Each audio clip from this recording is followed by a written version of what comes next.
ठंड में अमीर भाई की 3 अनाथ बहनें। मेघा दीदी, शिवांगी दीदी, मैं तो आप दोनों से जीत रही हूँ। ये कोई बात नहीं बेटा, अभी मेरे 6 निकलेंगे तो मैं जीत जाऊंगी। ओफो, जल्दी बाजी चलना, मैं भी तेरे पीछे हूँ। बात करने में लगी हुई है, गोटी आगे बढ़ा, चल। हाँ हाँ दीदी, खेल तो रही हूँ। ये मेरे भी 6 आए। ओए झूठी, झूठ मत बोल, चीटिंग मत कर। मैंने देखा है 4 आए हैं। मेघा दीदी, आप झूठ क्यों बोल रही हो? मैंने भी आपको देखा है। अरे मेरे 6 आए हैं, तुम मान क्यों नहीं रही हो? फिर मैं नहीं खेलने दूंगी इस लूडो पर। अच्छा, ऐसे कैसे नहीं खेलने दोगी? मेरी बाजी भी तो है। मत लड़ो ऐसे, छोड़ो। तीनों बहनें आपस में लूडो उठाकर लड़ने लगती हैं कि खींचतानी में लूडो के 2 टुकड़े हो जाते हैं। इतने में पीयूष आकर कहता है, ओह माय गॉड, मेरा फेवरेट लूडो गेम, तुम तीनों की हिम्मत कैसे हुई इसे छूने की? हाँ, इस पर खेलने की? फाड़ दिया ना तुमने। तुमको कुछ आता भी है, बदतमीज कहीं की। अभी मम्मी को बताता हूं। माँ देखो इन तीनों ने क्या किया। पीयूष की आवाज लगाने पर उसकी माँ मेनका आती है। इतना महंगा लूडो लेकर आई थी, किसने फाड़ा है ये? माँ, इन तीनों ने। तुम्हारी इतनी हिम्मत कि तुमने मेरे बेटे का सामान छुआ? सौतेली हो, सौतेली बनाकर रहा करो, समझ आई बात? इसकी सजा तो तुम्हें मिलकर रहेगी। नहीं नहीं भैया, वो गलती से हो गया है। माँ, हमें माफ कर दीजिए। गलती से हो गया है, किसी ने जानबूझकर नहीं किया, हम तो बस खेल रहे थे। ऐसे कौन खेलता है? देख रही हूँ आजकल बहुत बदतमीजी करने लगी हो। काम वाम तो होता नहीं है घर के, और लूडो खेल रही हो बैठकर। जब मार पड़ेगी ना, तब अकल ठिकानी आएगी। पीयूष, झाड़ू लेकर आ। तभी पीयूष झाड़ू लेकर आता है। फिर मेनका सौतेली तीनों बेटियों को ठंड के मौसम में झाड़ू से बहुत मारती है, जिससे तीनों के हाथ पांव पर नील पड़ जाता है। तीनों रोने लगती हैं। बस माँ, बस माँ, बहुत दर्द हो रहा है। आकांक्षा को मत मारिए, वो बहुत छोटी है। अच्छा, जब ये फाड़ रहे थे तब ख्याल नहीं आया इन सब बातों का? मेरा रूप तो तुमने देखा हुआ है, फिर भी डर नहीं लगता ना? तुम्हारे पापा तो है नहीं, वो तो तुम्हारी माँ के पास चले गए। अब कौन बचाएगा? माँ, इन तीनों को घर से बाहर निकाल दो, मुझे ऐसे सौतेली बहन नहीं चाहिए। वैसे भी मैं कौन सा राखी बंधवाता हूँ। और कल ये आकांक्षा की बच्ची मेरे बिस्किट चुरा कर खा गई थी बैग से, और चॉकलेट भी। झूठ बोलकर फंसा दिया ना। पीयूष भाई, तू झूठ क्यों बोल रहा है? आकांक्षा ने तेरा कोई चॉकलेट और बिस्किट नहीं खाया। देखो माँ, देखो कैसे जुबान चल रही है इसकी। बहुत हो गया, अब इनको घर से बाहर निकाल दीजिए। बाहर की हवा भी तो लगे, तब ठंड में सारी अकल ठिकाने आ जाएगी। ये कहकर पीयूष अपनी तीनों बहनों को घर से बेदखल कर देता है। तीनों बहन बहुत गिड़गिड़ाती हैं, ठंड में कांपती हैं। भैया, दरवाजा खोलो भैया, हमें ठंड लग रही है, हमें अंदर आने दो। बोल दिया ना, जाओ यहां से, वरना ठंडा पानी डाल दूंगा तुम तीनों पर। यह सुनकर तीनों बहनें ठंड में ठिठुरते हुए बाहर निकल जाती हैं। बेचारी बच्चियों पर फटे हुए स्वेटर थे, लेकिन शिवांगी पर स्वेटर भी नहीं था। चलते चलते वो सड़क के किनारे बैठ जाती है। दीदी, अब और नहीं चला जा रहा, भूख और ठंड दोनों लग रही है। हाँ शिवांगी दीदी, मेरी तो कुल्फी जम रही है। अब हम कहाँ रहेंगे ऐसी ठंड में? हौसला रखो, भगवान की दया हुई तो कुछ न कुछ मिल ही जाएगा। मगर आज माँ पिताजी होते तो हमारे साथ ऐसा नहीं होता। हमारा भाई कितना निर्दयी दिल है। हमने उसे अपना भाई माना, लेकिन उसने हमें अपनी बहन कभी नहीं माना। हम सौतेले हैं ना दीदी, तो वो हमें अपना क्यों मानेगा भला? कुछ देर में दिसंबर की बर्फबारी होने लगती है, जिससे तीनों कांपने लगती हैं, और सामने सड़क पर उन्हें सीवर के बड़े पाइप दिखते हैं, जिसमें तीनों जाकर बैठ जाती हैं। शुक्र है यहाँ आकर हमने अपना सर ढका। बाहर तो ओले सर पर पड़ रहे थे, लेकिन ठंड तो अभी भी लग रही है। हाँ दीदी, ठंडी बहुत है। दीदी, वहाँ कचरे में बोरा पड़ा है, मैं लेकर आऊं, वरना और भीग जाएगा वो। हाँ जल्दी ले आ। ये कहते ही मेहका फटाफट से कचरे से बोरा ले आती है, जिसको तीनों ओढ़ लेती हैं। बर्फबारी बंद हो जाती है। शिवांगी सिग्नल पर जाकर गाड़ी साफ करती है, जिससे उसे कुछ पैसे मिल जाते हैं, और वो बिस्किट खरीद लेती है और अपनी बहनों में बांट देती है। ये लो, खा लो, फिलहाल के लिए यही है, अब कर भी क्या सकते हैं दीदी। तीनों बेचारी अनाथ बहनें उसी पाइप में ठंड से सिसकती रहती हैं। वहीं शौर्य नाम का एक अमीर लड़का माता पिता से जिद करके रात के समय जॉगिंग करने के लिए आता है। मम्मी पापा को भी पता नहीं कब तक मुझे छोटा समझते रहेंगे। अब मैं दिन में जॉगिंग करूं या रात में, क्या फर्क पड़ता है? वैसे भी इस टाइम गर्मी मिल जाएगी। लेकिन अभी तो ठंड लग रही है। ओहो हो। तभी उसकी नजर तीनों बहनों पर पड़ती है जो ठंड में कांप रही थी। कितनी छोटी बच्ची हैं ये, और इनके माता पिता कहाँ हैं? ठंड में कैसे कांप रही हैं? इनके पास ओढ़ने के लिए भी कुछ नहीं है। बोरा ओढ़ रखा है इन्होंने। ओहो, मुझे इनकी मदद करनी चाहिए। शौर्य एक कंबल खरीद कर वहां छोड़कर चला जाता है, जिसे वो ओढ़ लेती है।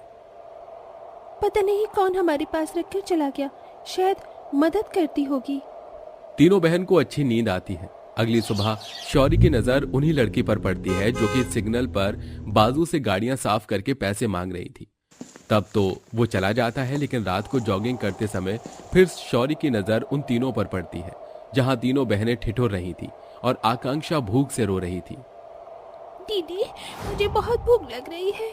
उस सेब से मेरा कुछ नहीं होगा। कुछ गरम गरम खाने का मन कर रहा है। हे भगवान, इतनी ठंड में मैं तुझे क्या गरम चीज ला कर दूं? हमारे पास ना तो कपड़े हैं पहनने को, और ना ही कुछ है खाने को, और ना ही पैसे हैं। पता नहीं भगवान ने हमें अनाथ जिंदगी क्यों दी। एक तो गरीबी, ऊपर से ठंड। बाप रे बाप, ये तीनों कितना संघर्ष कर रही हैं। इनका कोई भी नहीं है। मैं इन्हें ऐसे नहीं देख सकता। सुनो, मैं तुम्हें रोज देखता हूँ। तुम्हारे मम्मी पापा कहाँ हैं? भैया, हमारे मम्मी पापा नहीं है। सौतेली माँ थी और भैया, उन्होंने हमें घर से बाहर निकाल दिया। तुम तीनों ऐसे पाइप में रह रही हो? कुछ खाया भी नहीं है ना? मैं तुम्हें लाकर देता हूँ, रुको। फिर शौर्य आसपास की दुकान से गर्म कपड़े और गाजर का हलवा, सूप और खाना लेकर उन्हें देता है, जिसे तीनों बहनें भरपेट खाती हैं। शुक्रिया भैया, आप बहुत अच्छे हैं। आपकी वजह से आज हमने भरपेट खाना खाया, और वो कंबल भी आपने ही दिया था ना? हाँ, मेरी कोई बहन नहीं है। अगर होती तो तुम्हारी जितनी होती। अच्छा, बहुत रात हो गई है, सो जाओ, कल मैं फिर आऊंगा। थैंक यू भैया। शौर्य अपने घर चला जाता है और तीनों बहनें आराम से गर्म कपड़ों में उस पाइप में सो जाती हैं। अब रोज शौर्य उन तीनों बहनों से मिलने आता था और कुछ न कुछ गिफ्ट खाने की चीज रोज दिया करता था, जिससे आसपास के लोग उन तीनों गरीब अनाथ बहनों पर नजर रखने लगते हैं। फिर एक सुबह काव्या नाम की औरत शिवांगी की बाहें मोड़कर कहती है, हाँ तो बता, क्या चक्कर चल रहा है तेरा उस लड़के के साथ? देख रही हूँ वो लड़का रोज रोज तुम्हें गिफ्ट तोहफे देता है। जादू कर दिया तूने उस लड़के पर। ये आप क्या कह रही हैं? हाथ छोड़िए मेरा, मुझे दर्द हो रहा है। ओ गंदी आंटी, हाथ छोड़ दो। मेरी दीदी को कुछ भी मत बोलो। तू हट यहाँ से। काव्या एक हाथ से आकांक्षा को धक्का मारती है, पर तभी शौर्य उसे संभाल लेता है और शिवांगी का हाथ छुड़वाता है। ओह, हिम्मत कैसे हुई मेरी बहनों के साथ ऐसा व्यवहार करने की? और आप क्या अनाप शनाप कह रही थी? शर्म कीजिए, एक भाई बहन के पवित्र रिश्ते को आप ऐसा कह रही हैं? मैं उन्हें अपनी बहन मानता हूँ। तुम तीनों के साथ यहाँ पर कैसा व्यवहार हो रहा है, मैं तुम तीनों को यहाँ और नहीं रहने दूंगा। मेरे साथ मेरे घर चलो। पर भैया, आपके मम्मी पापा ने हमें मना कर दिया, तो हम तो आपके कुछ लगते भी नहीं है। खबरदार, जो दोबारा ऐसे कहा तो। पहले दिन से ही मैंने तुम्हें दिल से अपनी बहनें मान लिया था। मुझे अपना भाई नहीं समझती? ऐसे ही सड़क पर ठंड में रहना चाहती हो? नहीं भैया, कोई बात नहीं है। हम भी आपको अपना भाई मानते हैं और हम चलने के लिए तैयार हैं। सुन लिया ना अब आपने? दूसरों को जज नहीं किया करते, अपने काम से काम रखते हैं जब मदद नहीं कर सकते। हाँ। शौर्य अपनी तीनों बहनों को अपने साथ ले जाता है। ये देख उसके माता पिता बहुत खुश होते हैं, क्योंकि बहुत समय से उन्हें बेटी की कमी खल रही थी, जो कि शौर्य ने पूरी कर दी थी। इस तरह तीनों अनाथ बहनों को अपना भाई मिल जाता है और फिर शौर्य उन तीनों को अच्छे अच्छे गर्म कपड़े दिलवाता है, उनकी सारी जरूरतें पूरी करता है, जिसके बाद वो तीनों अपने भाई के साथ खुशी खुशी रहने लगती हैं। माँ, हमें छोड़कर मत जाओ माँ। तुम्हारे बिना हमारा क्या होगा माँ? देखो, अभी तो पीहू भी बहुत छोटी है।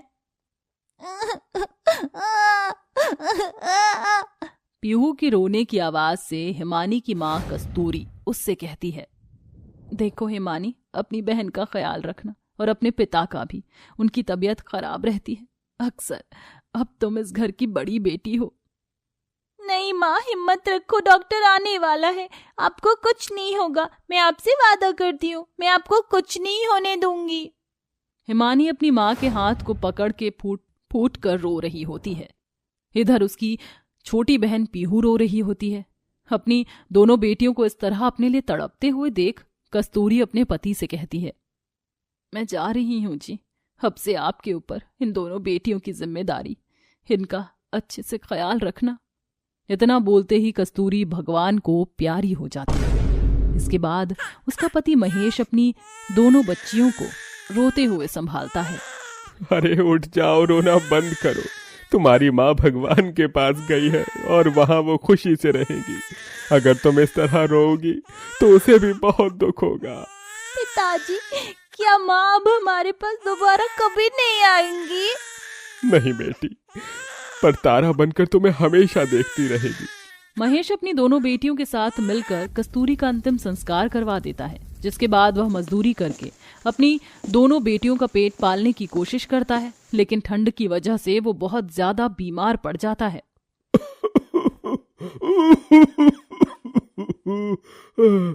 मेरी भी तबीयत खराब हो जाएगी, ये तो मैंने सोचा ही नहीं था। अब तुम लोगों की देखरेख कौन करेगा? कुछ समझ में नहीं आ रहा। हिमानी की गोदी में पीहू होती है और वो उसे दूध पिलाते हुए अपने पिता से कहती है, पिताजी, आप चिंता मत कीजिए, मैं अपनी बहन का ख्याल रख सकती हूँ और आपका भी। महेश ठंड में ठिठुर रहा होता है। अपने पिता की ऐसी हालत हिमानी से देखी नहीं जाती और वह अपनी छोटी बहन पीहू को गोदी में उठाकर गांव के घर घर जाकर दरवाजा खटखटाते हुए कहती है, काकी मेरी मदद करो, मेरी बहन और मेरे पिता बहुत भूखे प्यासे हैं। मेरे पिता की तबीयत खराब है, कुछ पैसे दे दो और कुछ खाने को दे दो। अरे जा जा, कहीं और ऐसा बहाना लगाकर पैसे मांग, यहाँ तेरी ये तरकीब काम नहीं आएगी। मैं झूठ नहीं बोल रही हूँ, मेरे पिता ठंड से तड़प रहे हैं। खाना, पैसे या कुछ पुराने कपड़े ही दे दो। सावित्री हिमानी के मुंह पर दरवाजा बंद कर देती है, जिसके बाद वह घर के अंदर चली जाती है। बेचारी हिमानी अपनी छोटी बहन को लेकर वहां से मायूस होकर वापस अपने घर लौट आई है, जहां उसके पिता भी अपनी हिम्मत हार चुके थे और भगवान को प्यारे हो चुके थे। पिताजी, आप भी हमें छोड़कर चले गए, अब हमारा क्या होगा? न माँ का आंचल और न पिता का छावा, हम दोनों बिन माँ बाप की बेटियां कहाँ जाएगी? हे भगवान, ये तूने हमारे साथ क्या किया? हिमानी बेचारी बहुत ज्यादा परेशान हो चुकी थी। वह फूट फूट कर रोती है। गांव वालों को इकट्ठा करके वो किसी तरह अपने पिता का अंतिम संस्कार भी करवा देती है। अब उसे अपनी छोटी बहन पीहू का ख्याल रखना था। पीहू, मेरी प्यारी बहन, तू चिंता मत कर, मैं तेरे साथ हूँ और हमेशा तेरे साथ ही रहूंगी। मैं तुझे छोड़कर कभी नहीं जाऊंगी। हिमानी ऐसा कहकर अपनी बहन पीहू को अपनी गोद में खिला रही होती है। तभी उसके घर पर गांव का साहूकार आता है। चल लड़की, ये घर खाली कर, अब इस घर पर मेरा कब्जा है। आप क्या बोल रहे हो?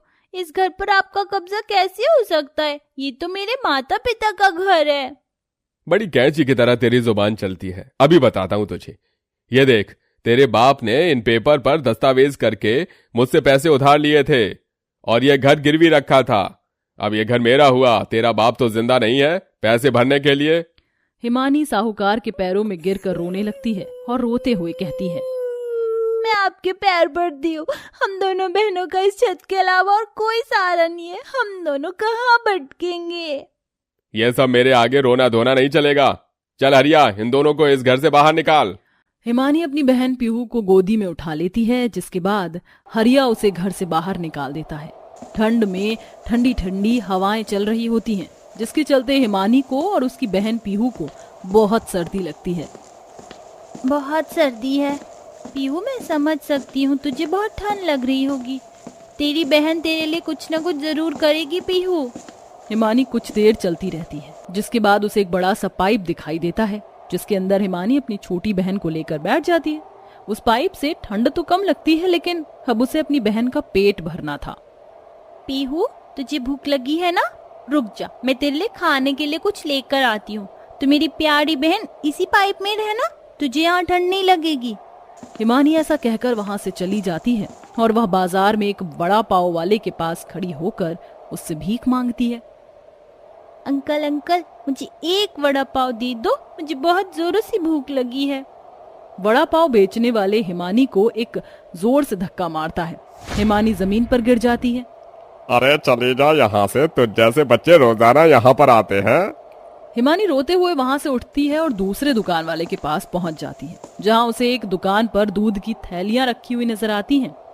हिमानी ना चाहते हुए भी उस दुकान से दूध की थैली चोरी करके भागती है, लेकिन एक आदमी उसे पकड़ लेता है और उसके मुंह पर एक जोरदार तमाचा मारता है। इतनी छोटी सी उम्र में तुम चोरी कर रही हो? तुम्हें शर्म नहीं आई? मेरी बहन भूखी प्यासी है। ये दूध की थैली चोरी मैंने अपने लिए नहीं बल्कि मेरी बहन के लिए की थी। वहां खड़ी हुई एक परिणीता नाम की औरत ये सब देख रही थी। अरे क्या बात है, क्यों मार रहे हो इस बेचारी बच्ची को? ये लड़की यहाँ से चोरी करके भाग रही थी। परिणीता हिमानी से उसकी परेशानियां पूछती है, जिसके बाद हिमानी परिणीता को अपने बारे में सब कुछ बताती है और उसे बड़े से पाइप के पास लेकर जाती है, जहां पर उसने अपनी बहन को लिटा रखा होता है। उसकी बहन ठंड से बहुत ज्यादा कांप रही होती है। तुम्हारे साथ तो बहुत बुरा हुआ, लेकिन तुम चिंता मत करो, मैं तुम्हारी थोड़ी मदद करूंगी। परिणीता हिमानी और उसकी बहन पीहू को एक अनाथालय में छोड़ देती है, जहां पर उन दोनों का अच्छे से ख्याल रखा जाता है और हिमानी को अनाथालय के स्कूल में पढ़ाई लिखाई के लिए डाल दिया जाता है। एक तरफ हिमानी पढ़ाई लिखाई करती है तो दूसरी तरफ वह मां बनकर अपनी छोटी बहन पीहू की देख रेख करती है। धीरे धीरे दोनों बहनें अब बड़ी हो जाती हैं, जिसके चलते हिमानी पढ़ लिख कर एक अच्छी खासी नौकरी करती है और अपने बलबूते पर अपनी बहन की पढ़ाई लिखाई करवाती है। कहाँ हो दी, कहाँ हो आप? देखो मैं आपके लिए कितनी बड़ी खुशखबरी लेकर आई हूँ। पीहू की आवाज लगाने पर हिमानी रसोई से बाहर आती है। क्या हुआ पीहू, क्यों इतनी जोर से चिल्ला रही हो? देखो मैंने इंजीनियरिंग की पढ़ाई कंप्लीट कर ली दीदी, अब मेरे पास डिग्री है। ये सब आपकी वजह से हुआ है। आपने मेरे सर पर एक माँ का हाथ रखा। माँ के जाने के बाद आपने मेरी इतनी अच्छी परवरिश की है कि मैं आपको बता नहीं सकती। मैं टॉप 1 में आई हूँ दीदी। ये सुनते ही हिमानी की खुशियों का कोई ठिकाना नहीं होता। वह खुशी के मारे पीहू को गले से लगा लेती है और झूम उठती है, जिसके बाद वह अपनी बहन पीहू से कहती है, बहुत बढ़िया बहन, तुमने तो मेरा नाम ऊंचा कर दिया। अब मैं तुम्हारी शादी के लिए एक प्यारा सा लड़का देखूंगी, जिसके बाद तुम अपने जीवन में खुशी खुशी रहोगी। शादी का तो सोच लिया आपने, लेकिन आपकी शादी का क्या दीदी? आप इतनी बड़ी हो गई हो, मेरी परवरिश के चलते आपने अपनी जिंदगी के बारे में कुछ भी नहीं सोचा। जब वक्त आएगा अपने बारे में भी सोच लूंगी। फिलहाल तो मैं तेरे लिए अच्छा सा लड़का ढूंढकर तेरी शादी करूंगी, और बहुत धूमधाम से। हिमानी पीहू के लिए एक लड़का ढूंढती है, जो कि बहुत अच्छे और अमीर घराने का होता है। हिमानी उससे अपनी बहन पीहू की शादी तय कर देती है और शादी वाले दिन पीहू मंडप में फेरे लेने वाली होती है। तभी पंडित हिमानी से कहता है, अरे लड़की के माता पिता को कन्यादान के लिए बुलाइए। पंडित जी, मेरी बहन की माँ भी मैं ही हूँ, पिता भी मैं ही हूँ, और मैं ही इसका कन्यादान करूंगी। हिमानी माँ और पिता दोनों का फर्ज निभाकर अपनी बहन का कन्यादान करके उसे खुशी खुशी विदा करती है। इसके बाद पीहू अपने जीवन में खुशी खुशी रहने लगती है और कुछ ही वक्त में हिमानी को भी एक लड़के से प्यार हो जाता है और वह भी शादी कर लेती है और अपने जीवन में आगे बढ़ती है।